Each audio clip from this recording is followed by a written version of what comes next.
আসসালামু আলাইকুম সবাইকে। কেমন আছেন সবাই? আশা করি সবাই ভালো আছেন। তো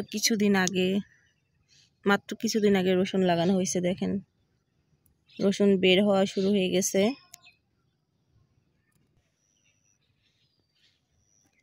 আজকে সকালে ভাবতেছি শুধু ভর্তা ভাত করব, সেজন্য বাগানে আসলাম কিছু শাক তুলতে।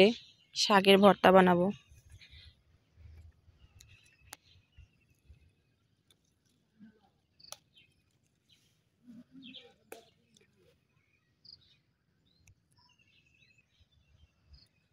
এইদিকে কিছু শাক হয়েছে, দেখেন কত সুন্দর। এই পাশেও হয়েছে। তো এই শাকগুলো তুললে কিন্তু আজকে ভর্তা বানানো হয়ে যাবে। এই তো আমার শাক তোলা হয়ে গেছে। তো বাড়িতে আছে কিছু শাক, আর এই কয়টা শাকে হয়ে যাবে। আমার শাশুড়ি আম্মু নিয়ে গেছে 1 মুঠ, আর আমি 1 মুঠ মতো তুললাম। বেশি হাঁটাহাঁটি করা যাবে না, যেহেতু রসুন লাগানো হয়েছে। রসুন এখনও পুরোপুরি বের হয় নাই, বা গাছটা একটু বড় হয় নাই, ছোট ছোট রয়েছে, মাত্র বের হচ্ছে যে এরকম।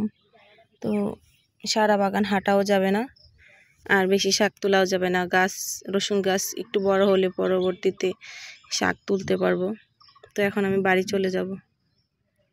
সবগুলো শাক বেছে এখন আমি শাকগুলো ধুয়ে নেব। এইদিকে কচু আর আলু সিদ্ধ করতে বসাই দিছি। আজকে কিন্তু সব কিছু ভর্তাই হবে, আগেই বলে দিয়েছি। সকালের খাবার, শীতের সকালে ভর্তা ভাত কিন্তু খেতে ভালোই লাগে। এইদিকে হাঁড়িতে ভাত বসাই দিছি, গরম গরম ভাত আর ভর্তা খেতে কিন্তু দারুণ মজা।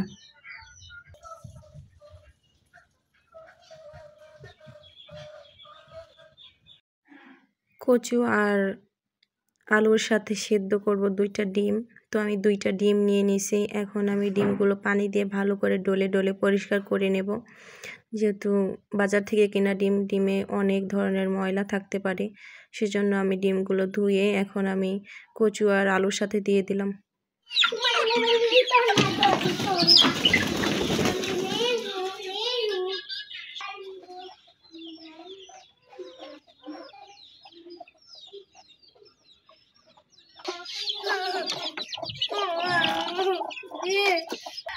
মুরগিগুলোকে ছেড়ে আমি এখন মুরগিগুলোকে ধান আর ভাত দিয়েছি খেতে। তো ওরা খুব সুন্দর করে খাচ্ছিল আর মারামারিও করছিল।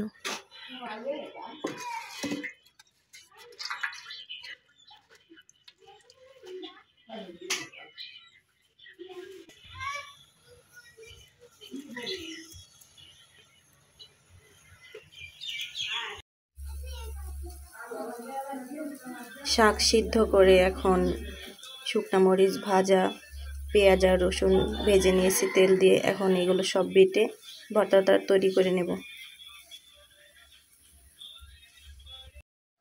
কচু আর আলু সিদ্ধ করে আমি কচু আর আলু বেছে নিয়েছি। এখন একটা কড়াইতে কাঁচা পেঁয়াজ ভেজে নিয়েছি, শুকনো মরিচ ভেজে লবণ দিয়ে। এখন আমি কচু আর আলুগুলো দিয়ে একসাথে আমি একটা গ্লাসের সাহায্যে ভর্তাগুলো বানিয়ে নিচ্ছি। যেহেতু আলু আর কচু একটু গরম, সেজন্য আমি গ্লাসে দিয়ে ভর্তাটা বানিয়ে নিচ্ছি। এভাবে আমি ভর্তাগুলো বানিয়ে নেব। আর শীতের সকালে কিন্তু যে কোনো ধরনের ঝাল ঝাল ভর্তা ভাত কিংবা খুদের ভাত খেতে কিন্তু দারুণ মজা। এদিকে আমার ভর্তাগুলো বানানো শেষ। এখন আমরা সবাই মিলে খাওয়া দাওয়া করে নেব। তো আজকের মতো ভিডিওটা এই পর্যন্তই। সবাই ভালো থাকবেন। আর আজকের ভিডিওটা কেমন হয়েছে অবশ্যই কিন্তু সবাই কমেন্টের মাধ্যমে জানাবেন। আগামী নতুন কোনো ভিডিও দেখার আমন্ত্রণ জানিয়ে বিদায় নিচ্ছি। সবাই ভালো থাকবেন, সুস্থ থাকবেন। আল্লাহ হাফেজ।